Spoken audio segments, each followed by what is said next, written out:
Një propozim i kreu të grupit të Partisë Socialiste Tauland Balla për 1 minutë heshtje në kujtim të 2 prillit 1991 u kthye në shkak për tensione të forta mes opozitës dhe mazhorancës në kuvend. Demokratët e konsideruan këtë kërkesë provokuese, ndërsa sekretari i përgjithshëm i PD-s Flamur Noka reagoi me tone të ashpra dhe akuza ndaj Ballës. Ti ndoshta nuk e di sepse nuk të lidh asgjë me Partinë Demokratike. Dhe si që thonë shumë kolegë të Partisë Demokratike, je problemi brenda Partisë Demokratike. Në emër të grupit parlamentar të Partisë Socialiste, sot në 2 prill do ishte në nderin e Kuvendit të Shqipërisë të merrnim edhe 1 minutë heshtje në përkujtim të 4 dëshmorëve të demokracisë. Të flas këtu dhe të përfaqësoj të ashtu quajtën mazhorancë. Personi 009. Të flas këtu në emër të popullit të mazhorancë, që është mazhorancë. Toyota Yaris, koordinatori i trafikut të drogës me Toyota Yaris, të flas këtu. Gjua e përdorur solli ndërhyrjen e drejtuesit të seancës Niko Peleshi, i cili tërhoqi vëmendjen Nokës për etikën dhe rregullat në kuvend. Shantazhe, diskriminim, thyerje për të cilën morët edhe masën disiplinore vërejtje, sipas nenit 64 të rregullores të kuvendit të Republikës së Shqipërisë.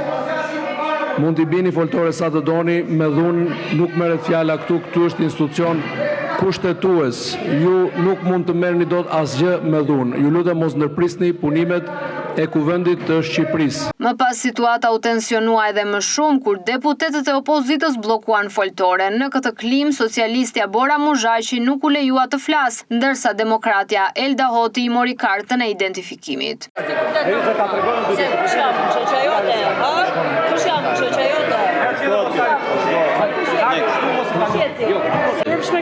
Që bllokoi foltorën dhe prishi seancën. Një vajzë tjetër.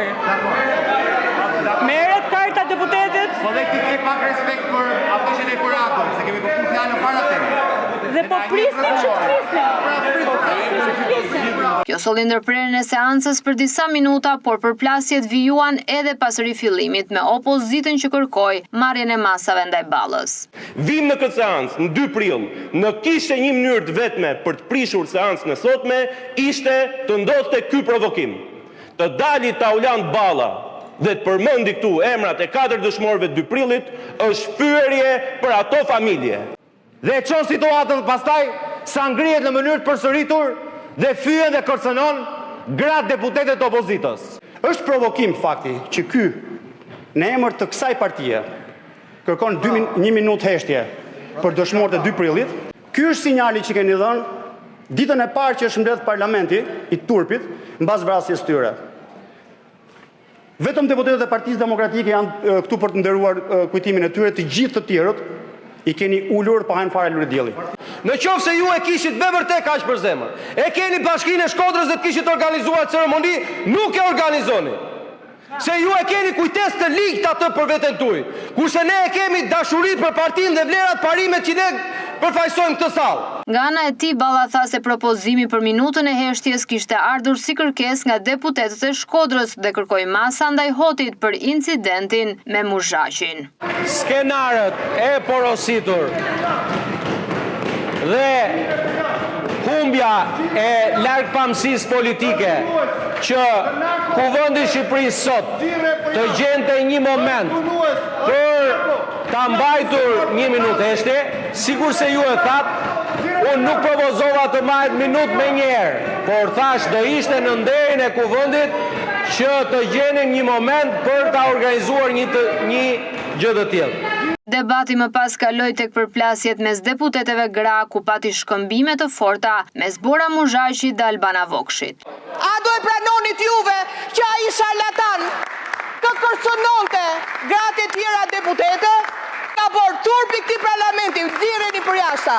Tani në këtë moment dhe gjithashtu të merret dënimi maksimal për këtë turp të parlamentit. 2 muaj ai s'duhet shkel minimalisht duaj, nuk duhet shkel këtu. Sepse vërtet tha zonja Vokshi, keni gra në përshpia, keni motra në përshpia, a keni kalamaj, a keni goca. Ore, si do ndiheshit ju, si do ndiheshet ti moj zonja Vokshi, si kur gocës tënde ti thoshin këtë gjën që sapo më theti mua. Si do të vinte moj, si do të vinte. Ti mos më përmend mua. Ti mos më përmend mua. Dëgjove apo jo? Mbyllë gojën. Mbyllë gojën, po them një herë. Tensionet u rritën edhe më tej me përfshirjen në debat të Josefina Topallit, e cila përdori edhe shprehjen e saj të njohur kur ishte kryetare e kuvendit. Por kur një burr provokon mi dekurin dhe merret vetëm me gra, ka vetëm një shprehje për te. Merre zoti kryetar. Kape për zhelësh e zjarre jashtë. Mua nuk ma merrte mendja që do vinte dita të rikthenim tok fjalshin kape për zhelësh për shembull, si normë. Që se kam mendova se i kishim thënë lamdumirën, por ja që situata e tensionuar këto ka, edhe nuk arrim do të kontrollojmë pastaj emocionet politike. Për shkak të kaosit dhe mungesës së qetësisë në sallë, Niko Peleshi u detyrua të ndërpresë sërish seancën dhe pas rifillimit u kalua në votim mes debateve.